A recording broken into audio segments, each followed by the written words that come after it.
కర్కాటక రాశి. కర్కాటక రాశి ఎలా ఉంటుందంటేనండి చూడండి, విపరీతమైన మానసిక క్షోభకి వీళ్ళు కాస్త దగ్గరలో ఉన్నట్టు ఉంటారనమాట. ఎందుకంటే కర్కాటక రాశికి ఎప్పుడు ఇదొక సమస్య ఉంటుంది.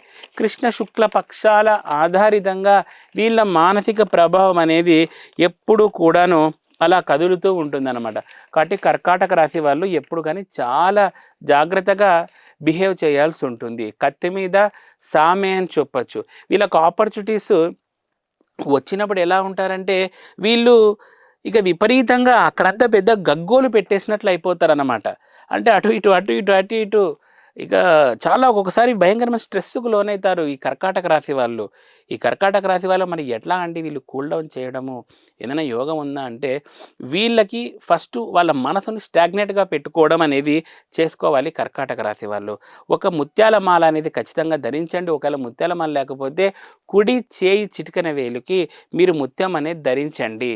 దీంతో పాటు ఇక ఆరాధించవలసిన దేవతల విషయానికొస్తే కర్కాటక రాశి వాళ్ళు మత్స్య వారాహి అనే దేవతను ఆరాధన చేయాల్సి ఉంటుంది. చాలా అద్భుతమైన ఫలితాలు ఉంటాయి. ఒకవేళ లేదండి మాకు సాత్విక విధానంలో చెప్పండి అంటే మీరు భువనేశ్వరి దేవి ఆరాధన చేసుకోవచ్చు.